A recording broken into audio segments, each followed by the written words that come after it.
The story of the overpowered adventurer with no mana began when the villains finally took a rare win. The city burned, civilians ran around like they forgot to bring out the frozen chicken, and even the rangers who'd normally power up and stop this got their mech blasted to pieces. Retreat was the only option, except for Togo, the Red Ranger who got left behind to fight the wicked boss alone. He took heavy damage during the showdown, but landed a flaming punch that finished the boss off. Luckily, he didn't have to tap into his dark power for this fight. The explosion flung him out of the fortress like a broken washing machine. His life flashed before his eyes and ended abruptly when he landed headfirst on a rock. No Truck-kun this time, just Rock Chuan. Somehow Red was still breathing, and then he realized why. He'd been thrown into a fantasy world. 6 months had passed, and Togo had been busy making a name for himself as an adventurer. On his way to pick up his next job from Ydra the mage, he walked straight into a golem carrying 2 adventurers like luggage. These were candidates who'd just failed her test. Ydra, meanwhile, was inside venting about how none of today's applicants were up to scratch. That complaint got cut short when her own golem came crashing through the mansion wall and nearly squished her. Togo assumed a kidnapping was in progress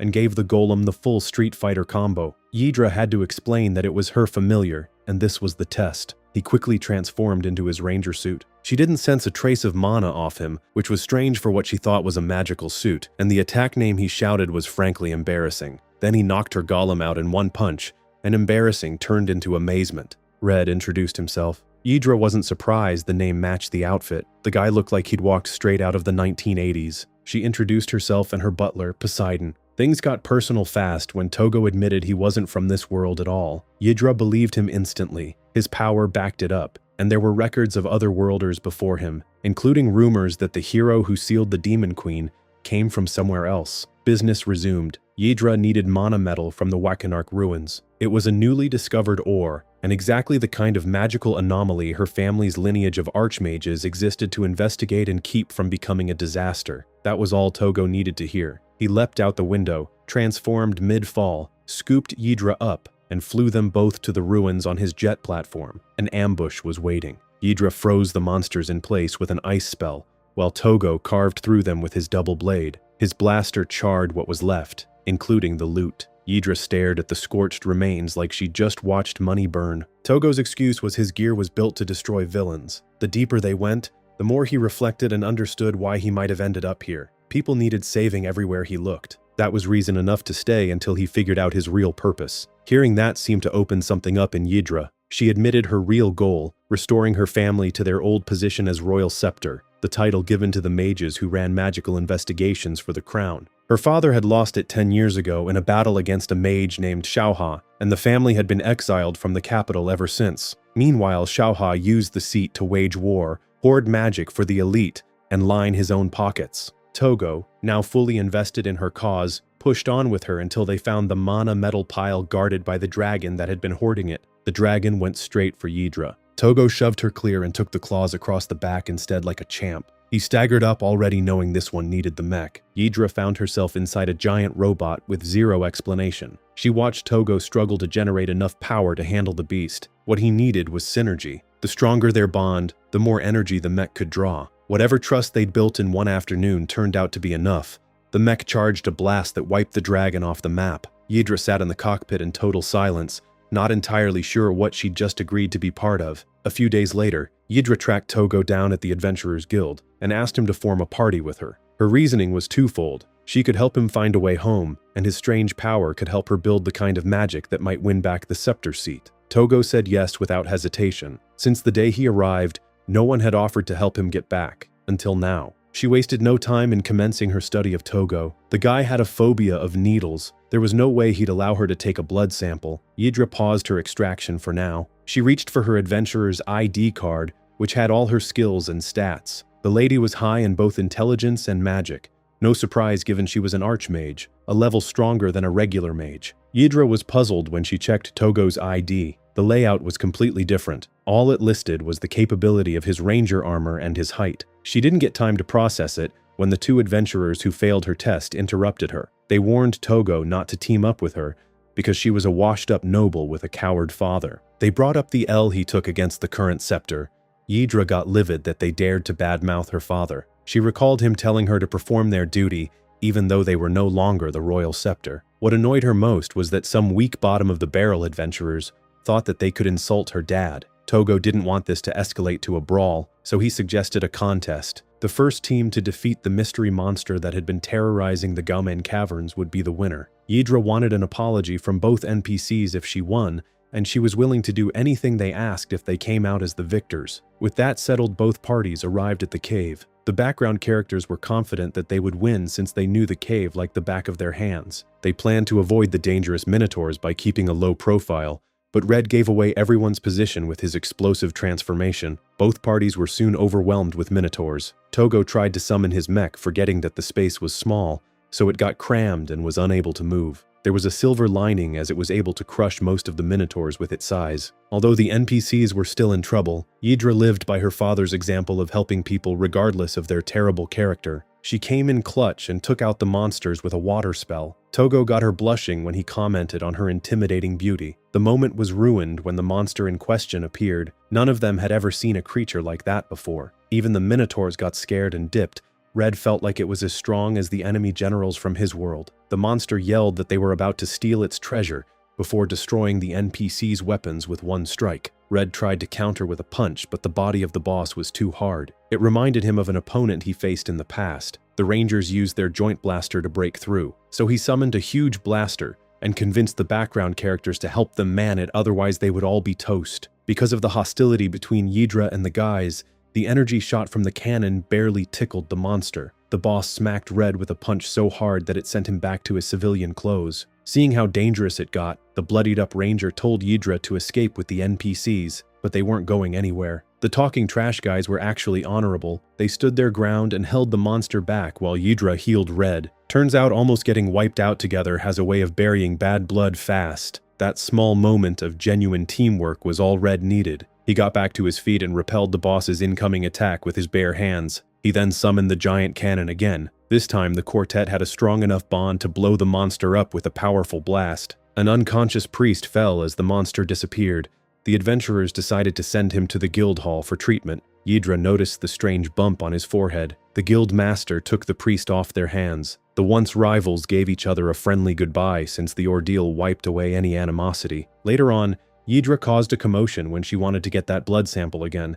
The priest used that opportunity to escape from the guild and into the streets. While the quartet had been dealing with the cave situation, Teltina and Logi had been quietly tracking the priest's movements from a distance, which put them in the right place when the bump on the priest's forehead became a parasite, turning him back into a monster. Fortunately, Logi was an overpowered swordsman, so he cut down the creature before it caused any trouble. Teltina retrieved the parasite, as she called it a dangerous seed. She was certain that they would need more help if they were to save the world from this danger. Ydra returned home after the all-nighter. Poseidon was uncomfortable when he heard that Togo was going to be staying at the mansion with them. Red's explosive attacks made it impossible to collect materials needed to make a living, so the guy was broke. The butler was more worried that Ydra would lose her chastity living with a hot-blooded young male. The only thing that came to mind was to give Togo the snip like he was a stray cat, but Ydra saved him. It got a bit awkward when Teltina and Logi walked in on the situation. They brushed past it, and Teltina herself was the third princess of the empire. Logi was her attendant, who also doubled as a hero. But in reality, the guy was an overprotective fanboy of the princess and would absolutely have been an SS rank stalker if he wasn't working for her. Their visit was for Ydra to analyze the mana seed and aid them in gathering what was left in the world. The duo immediately recognized it as the bump on the priest's head. Any worry for the man was put to rest when Teltina told them that the old man was fine now. She was impressed that they were able to defeat the monster after hearing their tale. The princess felt like Ydra might be able to figure out the mystery behind the mana seeds, so she told them everything she knew. Those infected by the seeds had their mana amplified, which already sounded volatile enough. But the main attraction was that it enabled them to use a special kind of magic called privilege spells. Togo wondered what made it different from Ydra's magic. The answer was given to him when Teltina explained that the spells allowed the host to literally pursue their deepest desires. Someone obsessed with money would suddenly gain the ability to turn anything they touch into gold coins. The princess saved the downside for last. The seed merged with the host's body as it grew and eventually turned them into a mana beast. That's exactly what they witnessed with the priest. The royal family knew of the dangers, but they had not banned them. Teltina felt like Xiaoha was somehow linked to the seeds, but she didn't have any evidence yet. The seeds were expensive, so only the nobility had been able to get their hands on them. They had been using the privilege spells to torment their subjects. Teltina could get eliminated if she was careless with her investigation. Ydra was more than happy to help. The opportunity was the perfect chance for her to defeat Xiaohe and get back in the good graces with a member of the royal family. All the while, Loji wanted to test Togo's skill, so he challenged Red to a duel. The hero was currently using the holy sword which belonged to the legendary warrior who sealed away the Demon Queen. Paired with Loji's swordsman skill, Teltina didn't think there was anyone in their world who could defeat him in direct combat. That statement didn't last long when Red blew the hero away with his giant mech sword. He was forced to accept Red in the team after taking that defeat. The new quartet used a couple of days to gather themselves for the long journey. Their first stop was the town of Aklina, which was famous for its 24-hour economy. The lord of the town seemed to be using a mana seed based on the reports coming from the city. Something was wrong with Aklina the moment they arrived. A town famous for never sleeping was quieter than a cemetery. Teltina had visited before, and the absence of the unusual hustle and bustle was unsettling. Grossa had been watching the party from the shadows since they entered, and she finally stepped out with a warning to stay away from the town lord and leave before it was too late. The usually friendly natives hid in their homes because there were rules against speaking to outsiders. Breaking the rules was not worth the looming penalty. The only way the lord could enforce such rules across a large area was to have a magic field around the whole town, which Teltina could sense. Before they could press Grossa for more details, monsters appeared and attacked because they were already asking too many questions. Red and Loji moved their respective ladies out of harm's way. The lord also popped up and announced himself as the protector of the town's peace and order. They called him out for using his magic to oppress others. Red equipped his armor ready to fight, but the lord's familiars kept attacking from his blind spot. The beatdown was getting bad, but Loji was reluctant to help. The swordsman enjoyed seeing Togo getting his feathers ruffled. He was beaten to the point where his ranger suit got deactivated as the familiar prepared to land the finishing blow. Grossa interjected with a smoke bomb and retreated with the party. She took them to the headquarters of the resistance movement. She was the leader of the group trying to liberate the town. They were based outside the city, so the lord's punishment couldn't reach them. Grossa gave her support as soon as she learned that the party came to retrieve the mana seed from the noble. The quartet started to plan their counterattack. Ydra guessed that the noble's privilege spell allowed him to detect anyone who breaks his rules within his mana field. His familiars were then summoned to punish the culprits. Loji couldn't stop laughing when he recalled the beating that Red got. After going through their options, the girls decided that Togo and Loji would fight back-to-back to cover their blind spots. The main issue was that Loji hated Togo. Teltina promised to pamper him if he played nice with Red. The boys did their training in preparation for their upcoming raid. That night, the girls soaked in the hot spring together, giving them the chance to get to know each other better. They were both the same age. The princess was fascinated with Ydra and wanted to meet her because she kept sending magic reports on how to better the kingdom, despite her family losing the royal scepter position. Later on, Loji got jealous when he spotted Red and Teltina having a friendly chat when they bumped into each other just outside the hot springs. She didn't mention that Ydra was still inside. The archmage screamed in horror when Red jumped into the hot spring. During that interval, Loji took Red's ranger bond plate because he felt like he was the only one deserving of defending the princess. The following day, the party began their raid on the noble's manor. The guys were confronted by the lord and his club-wielding familiars. Red reached for his bond plate to transform, but to his shock it was missing. This left him wide open to get batted out of the mansion. He fell into the river that ran through the town. Ydra went into lifeguard mode, hopped in to save him, and indirectly got her first smooch as she resuscitated him. As that was going on, Teltina rushed in to inform Loji that they needed to retreat because their plan had failed. The hero wasn't going to back down. He used the various forms of the Holy Blade to defeat the familiars. The Lord just summoned more and acknowledged Loji as the first hero to be chosen by the holy weapon in a millennium. Loji got a flashback to his lonely days as an adventurer. He had been shunned his whole life due to his lack of mana. In a world built on magic, he was seen as useless. Despite being a great warrior, no one wanted him around. He was rotting away in the streets when Teltina found him and took him in. She made him feel needed for the first time when she revealed that he wasn't just someone she pitied, he was the only person in the world capable of wielding the holy sword. Loji didn't understand how that was possible, given that his mana was non-existent. The princess explained that one of the blade's forms absorbed so much mana that anyone who touched it would be drained instantly, meaning only those without mana to drain in the first place could wield it. His greatest weakness was the exact reason he was chosen. The princess sealed her pitch with a promise to never leave his side if he accepted the hero position. For someone who had spent years being left behind by everyone, that promise meant everything. Back to the present, and Loji felt indebted to Teltina for saving him from the crippling loneliness. The gratitude fueled him to take down the next wave of minions. Ironically, the hero was too busy going on the offensive that he forgot to stay close to the princess. So the noble targeted her, forcing Logi to use his body to protect her.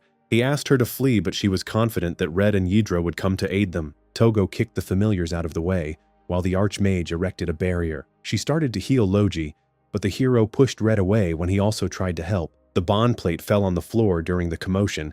Togo just assumed that the hero took it because he wanted to transform into a ranger since it looked so cool. The princess knew he took it to sabotage Red. Logi admitted that he was worried that Togo would take his place beside Teltina. Red didn't have mana, so he could also use the holy sword. The princess assured him that she could never abandon him. The guys were ready to fight now that the misunderstanding was cleared up. The timing was perfect since the barrier got broken down.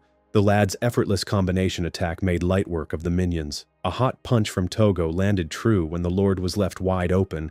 Everyone thought that the fight was over, but the mana seed merged with the Lord and started to go berserk. He turned into a huge dust ball big enough to flatten the town if it landed on it. Grossa ordered everyone to get as far away from the area as possible. Little did she know that defeating enemies in their giant form was normal for Togo. His robot was on the battlefield in no time, and Logi was at one of the control stations along with the two ladies. Him being in there was proof that he had created a bond with Red. This meant they could harvest more energy, and they would need it for what Togo was planning. The explosion from defeating the huge dust ball in the town's airspace would still destroy the settlement. Therefore, the battle had to go to space, and the view took the fantasy world natives' breath away. The legends about the land of angels above the clouds was a load of hogwash. Togo summoned the great sword and gave control of the mech to Logi. The hero's movement synced as soon as he grabbed the replica blade that appeared. One swing of the weapon cut the furball, causing a nuclear-level explosion, which lit up the already sunny sky. The residents cheered as soon as they saw them descending. They still had to extract the seed from the Lord's hand, otherwise he would just turn into the giant dust ball again. Eliminating the host would also put an end to the danger, but Teltina had a mana seed. She unleashed her privilege spell, which summoned a wolf familiar named Vrikolicus. It gulped up the noble and spat him out when it was done. The wolf had the ability to remove mana seeds from the human body. The Lord lay there with a wound on his hand, hinting to what was there before. Togo and Ydra were more excited by how fluffy and nice smelling the familiar was. The princess revealed that it was less harmless than a family dog. Its only mission was to save people affected by the seeds. She called back her familiar and apologized for not telling them about her ability earlier. It was a huge threat to whoever was distributing the seeds, so she had to keep it a secret. Unfortunately for the team, the royal demon Abu Dhabi was one of the masterminds and saw everything. He made it known with his grand entrance. The clown face was one of the demon queen's children. Him and his siblings had been plotting for the last 1,000 years to free their mother, and the negative mana released from spreading the seeds was their latest attempt. Abu Dhabi came to wipe out the party for interfering too much. They went into battle mode despite being exhausted from their last fight. The royal demon deployed his latest minions. He preyed on resistance members' wish to save the town and had them take a defective version of the seeds, which turned them into mindless monsters as soon as it merged with their bodies. Red and Logi engaged Abu Dhabi, while Ydra knocked out the monsters so that Teltina could turn them back to normal. It was starting to look like a nude beach as the victims lay there in their birthday suit. The princess's body started to feel the side effects of absorbing too much mana. The holy sword could absorb the excess mana. However, she didn't want Logi to leave Red's side because the two were barely holding up against the royal demon. Things took a worse turn when Abu Dhabi finally got the upper hand and blasted the two heroes down. He commented on how tough otherworld warriors were when Togo stumbled back up. The demon went in for the finishing blow, but Logi pushed Togo out of the way and took the hit. Seeing the hero this badly injured triggered Red to recall the traumatic incident when the White Ranger got killed in front of him. A dark aura engulfed him. As he promised to never allow that to happen again, he got a sudden power-up and punched Abu Dhabi into the building. This was one of the reasons why the royal demon hated fighting otherworld warriors. He decided to retreat when Xiaohe showed up and subdued the remaining monsters with her tentacle spell. She even had time to trash-talk Ydra. The princess was able to turn everyone back to normal, and she had the holy weapon absorb the surplus mana. As that played out, Grossa thanked the party for saving them and their town. She promised to rebuild the city back to its prime in no time. Togo wanted to learn more about the otherworld warrior that sealed the Demon Queen 1,000 years ago. Ydra wasn't sure if there were records on what happened to the ancient hero after their victory. Xiaohe interrupted their conversation because they had to rush back to complete Teltina's treatment. The overdose on mana had caused her seed to grow. The royal scepter poured a liquid that activated a transportation spell which sent them to the capital. They landed in Yidra's former home known as the Sorcery Tower. Xiaohua reversed the growth because she had also been studying the mana seeds. She had made more progress thanks to the backing from the royal family. The members of the monarch also had seeds as a deterrent, but Xiaohua was confident that the king would ban them once he learnt that they came from the royal demons. The party needed rest for now, so she escorted Togo and Yidra to their rooms. While en route, it was revealed that mages were allowed to practice magic freely, but only those with special licenses could do research. The Sorcery Tower was the institution that oversaw this system, and the royal scepter was the boss of the organization. Xiaohua believed in complete control when it came to magic technology oversight. Yidra believed that magic should be accessible to the public, to make life easier, not to be gatekept only for the elites. Xiaohua called her family philosophy dumb. This was why she had to knock some sense into her predecessor. The lack of oversight from Yidra's father led to poor quality equipment being sold. This naturally resulted in an increase in accidents. Some of these tools were also used to commit crimes because they could be accessed so easily. The royal scepter highlighted a lot of the incidents. Yidra was heartbroken when Togo agreed that her dream would be hard to achieve. She stormed off on her broom before he could finish his sentence. The guy caught up to her with his winged robot and tackled her to the ground. He explained that though her dream would be hard to realize, he still wanted to see it come true. She would need to be open-minded and take ideas from others to make it work. Red didn't think having a license requirement to use certain products was a bad idea. There was a happy middle ground between total control and total freedom. On the way back to the tower, she thought of the idea of having magic tool workshops in towns that didn't have any schools to help educate the masses. Togo suggested she pitch it to Xiaohua. Even though they were rivals, they both wanted what was best for the kingdom. It was during this interaction that Yidra realized that she liked Togo. She later tried to figure out the properties of the mana metal and ended up teleporting Togo to her location when she accidentally activated the ore while thinking about him. He revealed that his ranger suit and weapons were made with bond energy. This was the universal power source used by all living things. The bond energy in the mana metal reacted to the strong bond between Togo and Yidra, which teleported him to her location. Back in his world, the Rangers used the same ability to rush to each other's aid. Togo and Yidra spent the night trying to figure out how the bond energy linked their two worlds together, and if it was the reason he could travel there. The following day, the party had an audience with the king. Xiaohua reported the royal demon's involvement with the seeds. The king gave the order for all the seeds to be destroyed, but the first Prince Dariel felt like they could harness the power of the seeds to take over the world and defeat the demon queen if she popped up. Xiaohua was still running experiments on modifying the seeds so the royal demons couldn't control them. The king gave a new order for all noble to forfeit their seeds. Teltina and her party were tasked with defeating anyone who refused the order. After the meeting, Yidra presented her suggestion for the magic certification system. Xiaohua wanted her to do something for her before she entertained her ideas. She sent the party on a mission to the Sun Forest, which was the home of the ancient elves. According to reports, there had been violent exchanges between the elves and the neighboring human town of Kukja. The elves have been spotted using a strange type of power that could be linked to the mana seeds. The group's long hike in the desert finally came to an end when they arrived in the cactus oasis. Red was amazed and was sure that Yellow would love the place since she was a huge fan of the plant. He was shocked to learn that the whole area was once a lush forest,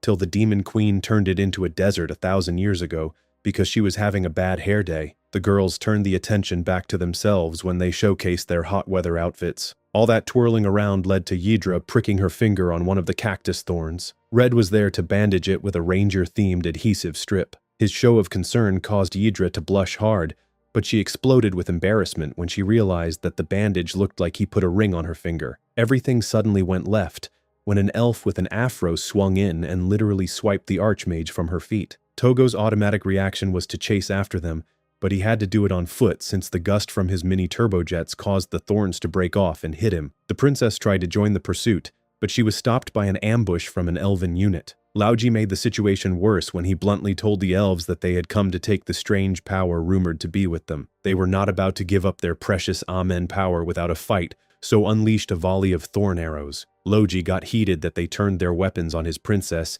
and blew them away with a wind attack. He demanded they tell him more about this Amen power. Rania arrived on the scene to give him a first-hand experience. She was livid that humans dared to attack them and activated a device which transformed her to an Egyptian-themed ranger. During that interval, Red was able to get in front of the Afro-Elf by using the warp ability of the mana metal. The all-nighter the duo pulled to work on a bracelet that synced with Red's power paid off, He bound the kidnapper and grabbed Yidra before she hit the ground. Back to the other fight, the hero and princess duo were shocked to learn that Rania's ranger transformation was the power known as Amen. It had nothing to do with the mana seeds, and Rania was offended that they would even think such a thing. As she attacked Loji, she revealed that Amen was passed down from an otherworld warrior. Teltina tried to explain that there wasn't any reason for them to fight if it wasn't a mana seed. Rania didn't care and wanted to punish them for trespassing on their forest and harming her people. She used a coin to switch her suit ability, which allowed her to shoot long-ranged fireball attacks. The hero cut it with his fire blade. He tried to fly away with the princess, but Rania was like a rabid dog. She activated her falcon attachment and followed them into the air, firing feather-honing missiles at them. Loji quickly used the water ability of his blade to block, but it left him wide open to be stomped to the ground. The hero got serious and unleashed one of his most powerful attacks. Rania didn't back down. She manifested a pyramid and kicked it at him. Red used his mech to block both attacks.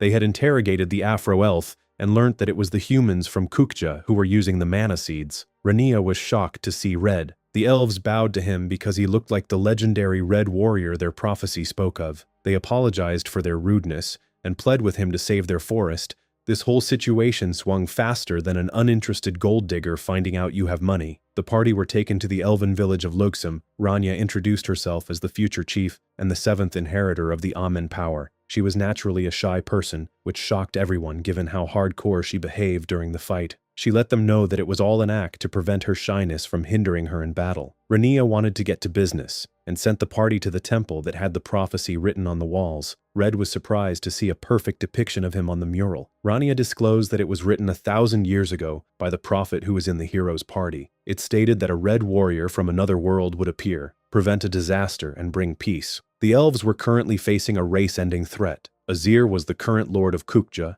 He had been trying to take over the forest with his privilege spell, which turned anything he touched into sand. He also had the ability to control the sand, which was pretty OP when you live in the middle of a desert. His actions had soured the once sweet relationship between the elves and the people of Kukja. Rania seemed more sad than angry at the whole situation. Red couldn't refuse when the elves asked for help. He wanted to know more about this prophet of the hero's party, but only the Great Elder had been alive since those ancient times. The Elder had been asleep for centuries now, and it was likely she'd stay in her slumber for another couple of decades. This talk of prophecies reminded him of the late Silver Ranger. Meanwhile, outside the forest, Azir and his Monoseed team were preparing another assault. The oblivious elves were too busy being good hosts as they demonstrated their seal engraving magic for Yidra to see. It was versatile as it could make heavy things feel light. It also allowed the elves to fire thorns like arrows. Red noticed Rania sitting alone watching the elves and humans interact. She confessed to feeling sad because watching them reminded her of the friendship she used to share with Azir. Their destiny to inherit leadership's roles was what made their bond special, but the guy ruined it when he went all evil. Rania promised to put her personal feelings aside and defeat him the next time they met. Red felt like the two could build a stronger bond after they hashed out their differences. In the past, Red fought against someone he saw as a brother, and they became closer after the battle. Rania was curious about his life story after hearing his perspective. Togo jumped right into it with the death of his parents. His dad's best friend took him in, and he quickly became best friends with Kiyohiro, the son of his dad's best friend. As they grew up, things seemed great until Kiyohiro started to feel like his family preferred Togo. The evil relationship enders organization took advantage of Kiyohiro's negative emotions and turned him into a supervillain that attacked Togo. Red managed to smack the jealousy out of Kiyohiro over the course of 13 battles. The pair's friendship only got stronger after the ordeal. Yidra got envious at first that Togo was telling his backstory to someone he just met, but she quickly got invested in the tale and was relieved by the happy ending. Some random cards started to rain down into the elven village and trapped people inside. The cards floated to a long-tongue freak who probably licked stamps for a night job. Togo realized it was a privileged spell as soon as he saw the book sprouting out of the seed on his hand. Seeing the princess get captured sent Loji into a monstrous rage. He tried to free her by slaying the tongue fiend, but he narrowly dodged. The fighting paused when Azir dropped down. He asked Rania to surrender and told her that he was doing all this to fulfill their childhood dream, to create a world where demi-humans and humans could coexist. To do that, he had to conquer everyone and impose his vision.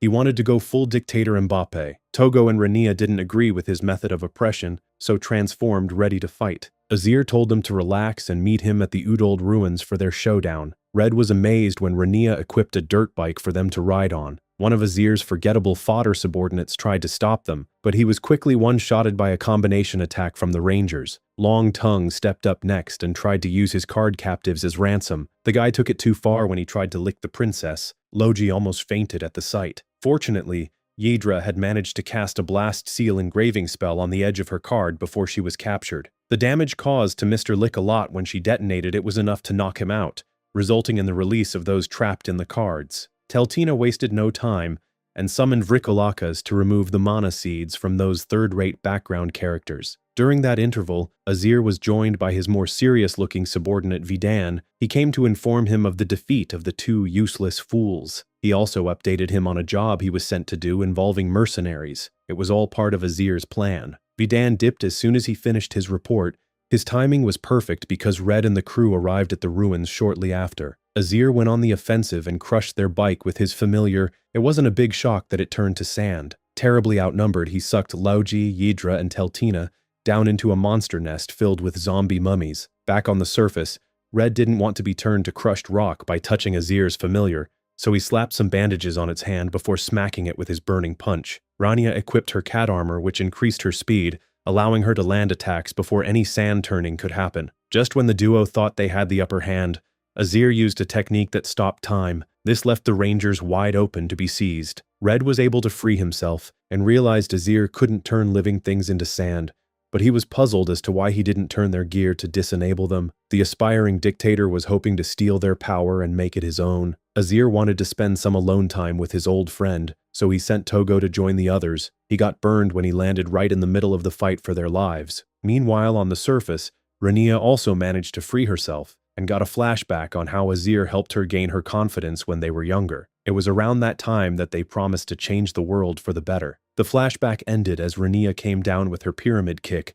Azir paused time before it landed. By the time Red and the others escaped from the monster nest, they found Rania defeated. Azir took the Amen from her and equipped it to everyone's shock. The ladies rushed over to heal Rania while the guys covered them. The dictator basked in his new power as Rania pled for them to stop him. Azir recalled the events that led to his turn to the dark side. His father was the previous lord of Kukja. The old man was eliminated in a riot by some residents who concluded he was getting too close to the elves and even gave them preferable treatment. A switch turned in Azir after witnessing his father die, and he felt like he had to gain overwhelming power so that no one would dare stand up to him. Vidan appeared out of nowhere in his most vulnerable moment and brainwashed Azir into thinking he was his butler. He then gave him a mana seed to make his need for overwhelming power a reality. Presently, the dictator hopeful rushed in and started to spam the different weapons of Aemon. Togo countered with his own. The noise created from the voices from both devices quickly became unbearable for those watching. Their ears finally got a rest when the fight turned into a good old brawl. Red swung like he wanted to beat Azir into his civilian clothes,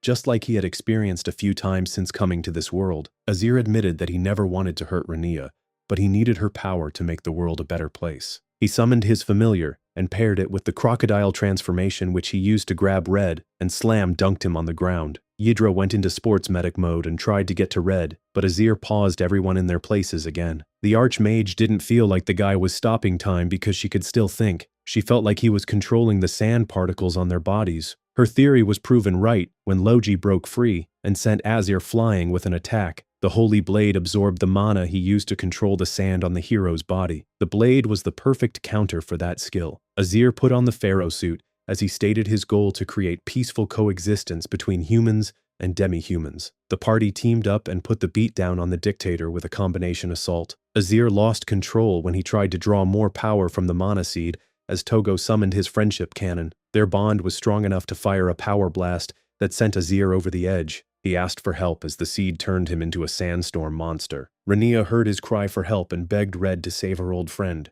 He assured her that they would do it together. With her around, he had enough people to draw the full power of his mech, so he summoned it to prevent the monster from targeting the Sun Forest. They fired a blast at the sandstorm, but it just reformed. Red tried to attack it with his blade, but that didn't work either. It soon engulfed the mech and started to cause damage to it.